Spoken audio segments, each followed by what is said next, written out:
Ganjam block कांचपुर पंचायतर माली जगन्नाथपुर गाँव में पूजा पाउछंती बाबा बाली लोकनाथ।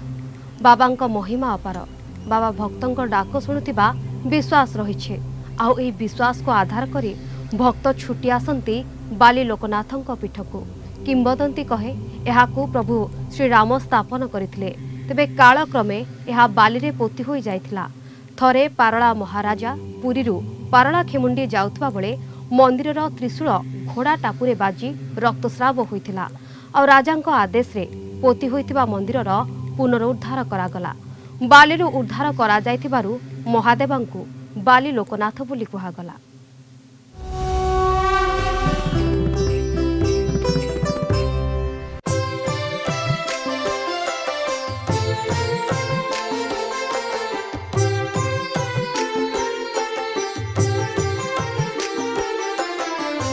देवंक उपर देव महादेव।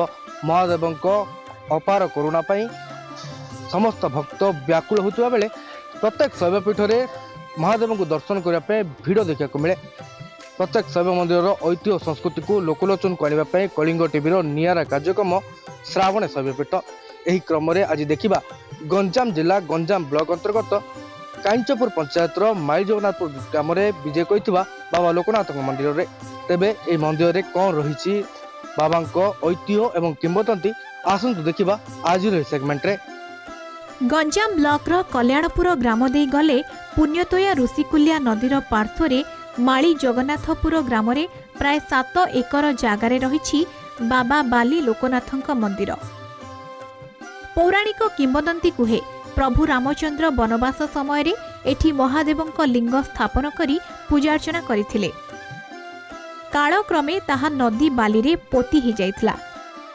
एकदा पारला महाराजा पुरीरू पारला खेमुंडी अभिमुखे जाउथुबा बेले पोती हो जाइथिबा मंदिर त्रिशूल घोड़ार टापुरे बाजी घोड़ा रक्ताक्त होइथिला। परे राजांक आदेशरी पोती हो जाइथिबा मंदिरर पुनरुद्धार करा जाइथिला। बालीरू उद्धार करा जाइथिबारु महादेवंकु बाली लोकनाथଙ୍କ नामरे नामित करागला। यार प्रतिष्ठा पाई पारला महाराजा और आठगड़ राजांक मध्यरे विवाद सृष्टि होइथिला। परे मंदिर दायित्व आठगड़ राजांकु हस्तांतर करागला। बाबा बाली लोकनाथଙ୍କ भोगराग पाई पारला राजा किछि एकर जमी को पूजारी मानकु प्रदान करिथिले। सेही जागा एबे माली जगन्नाथपुर और कल्याणपुर ग्राम नामरे परिचित। सेही ग्रामर प्राय 80 परिवार निज मध्यरे पाली करी बाबा बाली लोकनाथଙ୍କ पूजार्चना करिथांती। एठारे जो प्रभु विराजमान से होजन स्वयं रामचंद्र द्वारा स्थापित बोली इतिहास किंबदंती कहे। दाक्षिणात्य अभियान समय रे प्रभु रामचंद्र परम शिवभक्त थिबा भरे ऋषिकुल्या उत्तर बाहिकारे जेतले ऋषिमाल पहाड़ पर्वत बाहरी समुद्र अभिमुखे गमन करछन्ती। से प्रत्येक दिन जोठार रात्रि यापन करती सकालू शिव उपासना करी तापर द्वितीय दिन अभियान आरंभ करती।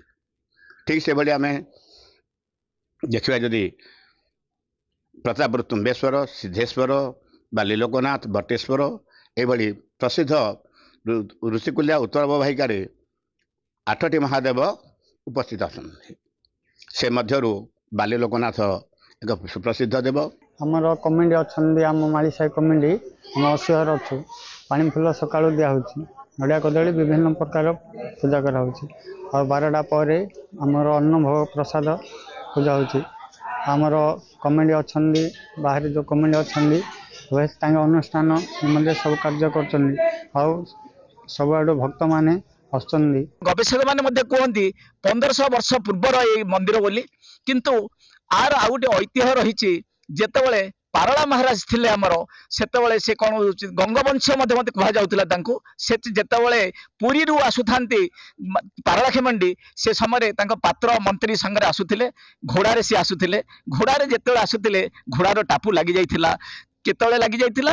एई बाली लोकनाथ पाखरे बाली लोकनाथ पोती हो जाइथिले। बाली रे तांकर त्रिशूल दिएथिला। से त्रिशूल लगी घोड़ा पड़ी जाइथिला और रक्ताक्त हो जाइथिला। सेतेबेले राजा मध्ये कहिले ए स्थान रे किछ महात्मा अछि। पात्र मंत्री सैनिक मानकु से आदेश देइथिले। से समय सेतेबेले ताको खनन करा जाइथिला। देखिले बाली लोकनाथ अछि। श्रावण मास रे बाबा को सोमवार रे बाबा को दर्शन कले ଲୋକଙ୍କର ଯେଉଁ ମାନସିକ କରିଥାଉଛନ୍ତି ତାହା ମନସ୍କାମନା ପୂର୍ଣ୍ଣ ହେବ ବୋଲି ଲୋକଙ୍କ ମନରେ ସବୁବେଳେ ବିଶ୍ୱାସ। ବାଲି ଲୋକନାଥ ଗୋଟେ ଏମିତି ପ୍ରତ୍ୟକ୍ଷ ଠାକୁର ଯାହା ଦର୍ଶନ କଲେ ଯାହା ମନରେ ମନସ୍କାମନା କରିଥିବ ତାହା ପୂର୍ଣ୍ଣ ହେବ। ସେ ମନ ଆଶା ଧରି ମୁଁ ବାବାଙ୍କ ପାଖକୁ ଆସିକି ଦର୍ଶନ କରିଛି। ପରବର୍ତ୍ତୀ ସମୟରେ ପାରଳା ମହାରାଜା ଏଠାରେ ଗରୁଡ଼େଶ୍ୱର ବା କାଶୀ ବିଶ୍ୱନାଥଙ୍କୁ ସ୍ଥାପନ କରିଥିବା ଜଣାଯାଏ।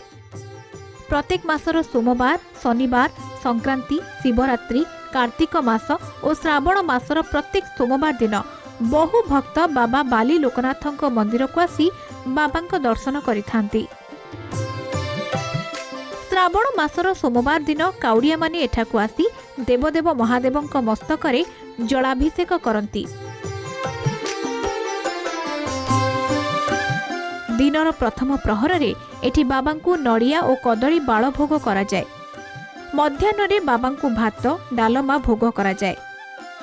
ମନ୍ଦିର ପରିଚାଳନା ପାଇଁ 50 ଜଣଙ୍କୁ ନେଇ ଏକ ପରିଚାଳନା କମିଟି ଗଠନ କରାଯାଇଥିବା ବେଳେ ପୂଜା କାର୍ଯ୍ୟ ପାଇଁ ପୂଜକ କମିଟି ଗଠନ ହୋଇଛି।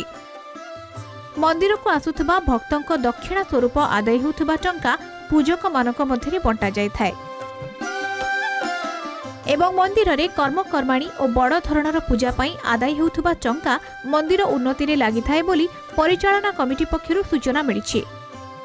ପାର୍ଶ୍ୱ ଦେବାଦେବୀ ଭାବରେ ଗଣେଶ, ପାର୍ବତୀ, କାର୍ତ୍ତିକେୟ ଓ କାଶୀ ବିଶ୍ୱନାଥ ପୂଜା ପାଉଛନ୍ତି।